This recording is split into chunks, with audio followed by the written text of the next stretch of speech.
में भोग लेकर के पहुंची। आज जाते ही वतन में देखती हूँ बाबा के करीब कई आत्माएं, कई बाबा के बच्चे जो आए हुए उन भाई बहनों को बाबा ने इमर्ज किया। इमर्ज करने के साथ इमर्ज किस रूप में किया वो सुनाती हूँ। इमर्ज किया, एक तरफ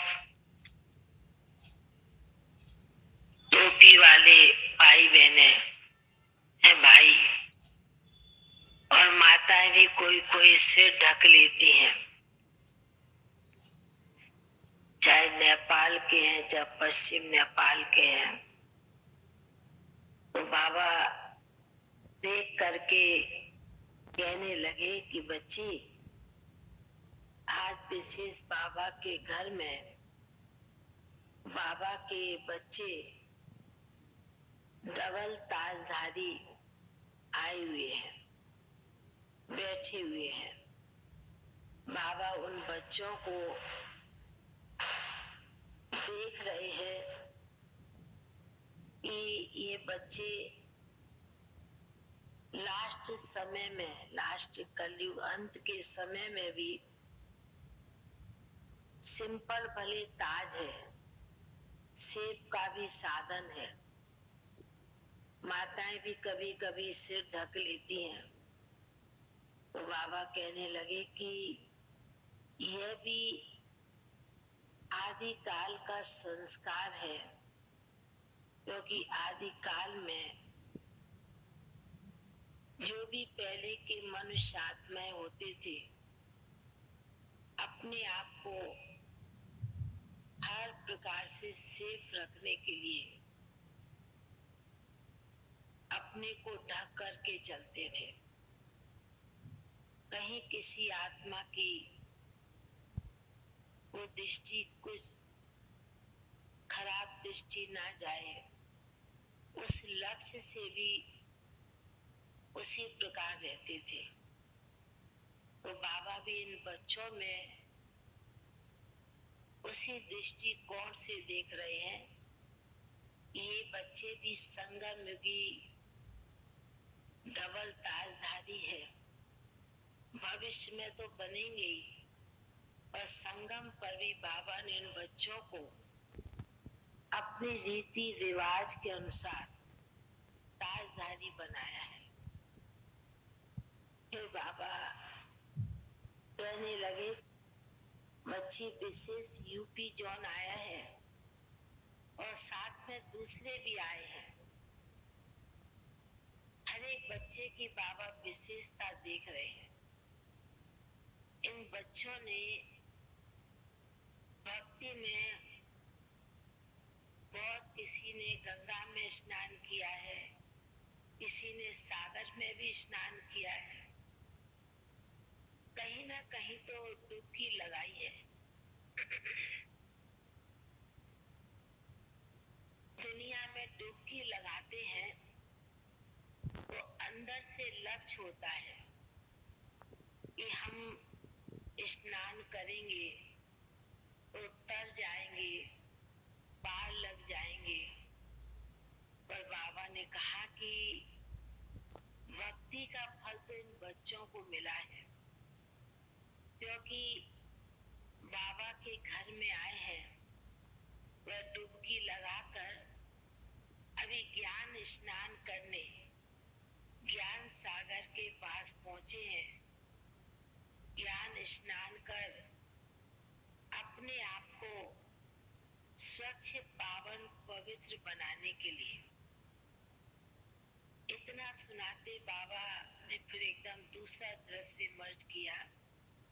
बाबा ने कहा कि देखो बच्ची, दुनिया में जब कोई तीर्थ पर जाता है, कोई चारों धाम की यात्रा करके आता है, दुनिया के लोग जो यात्रा करके आते हैं उन्हें बहुत पूजते हैं, उन्हें सम्मान देते हैं कि चार धाम की यात्रा करके आए हैं।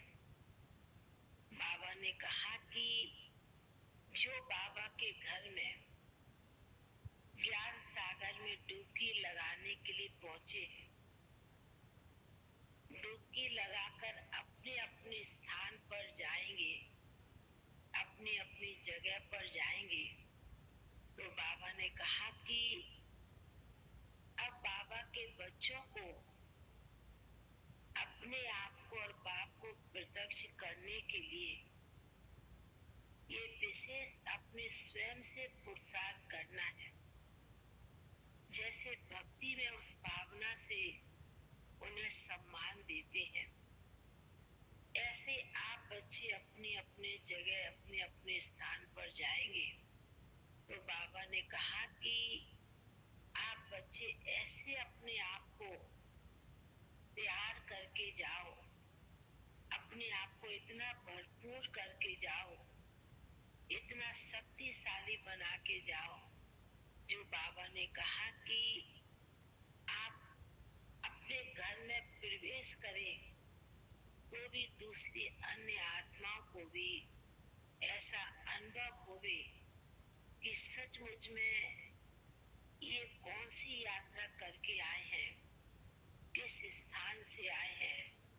बाबा ने कहा कि जब दुनिया के लोगों का दृष्टिकोण बदलता है तो आप तो बाबा के बच्चे, विशेष सागर में समाये हुए बच्चे हैं, तो आप बच्चों को अभी विशेष बाबा के इस कार्य को बहुत आगे बढ़ाना है। उसके लिए आप बच्चों को अपनी सूक्ष्म तैयारी, सूक्ष्म आत्मा के प्रति उतनी श्रेष्ठ भावना रखनी है जो वो दूसरी सामने वाली आत्माएं भी आप जैसी बाप समान भी बन जाएं। ऐसा आप सभी बाबा के बच्चे बाबा के घर में आए हैं और ऐसे ही अपने आप को भरपूर करके रक्त होकर के जाएं। बाबा जैसे सुना रहे थे और ऐसे लग रहा था कि बाबा जैसे सभी बच्चों को वतन में इमर्ज कर देख रहे हो। बाबा ने कहा बाप का तो बच्चों से अति प्यार है ही, बहुत स्नेह है और स्नेह प्यार के कारण बाबा के बच्चे बाबा के घर में पहुंचते हैं। फिर तो बाबा के सन्मुख भोग की थाली रखी थी, तो आज विशेष राम निवास भाई के निमित्त भी भोग था और भी 2-3 आत्माओं के निमित्त विशेष भोग था। बाबा को उनकी याद दी। बाबा ने कहा कि जितने बाबा के पुराने बच्चे होते हैं उनमें तो पहले से ही बाबा के प्रति प्यार, सम्मान और भावना होती है। बाबा उसी दृष्टि से बच्चों को इमर्ज करते हैं और भोग स्वीकार कराते हैं। फिर बाबा को आप सभी की तो याद दी थी, यूपी जोन, पश्चिम नेपाल और जो भी आए हुए। बाबा ने कहा कि अच्छा है बाबा के घर में सब डुबकी लगाने के लिए, और पावन तो बनना ही है क्योंकि बाबा ने पहले ही मंत्र दिया है बच्चों को पति से पावन बनना है, ऐसा लक्ष्य रखा है। ऐसे सभी बच्चों को, आने वाले भाई बहनों को, निमित्त टीचर्स को भी, सभी को बाबा ने बहुत बहुत स्नेह भरी दिल की याद प्यार दी। बाबा का याद प्यार लेते हुए नीचे पहुंच गए।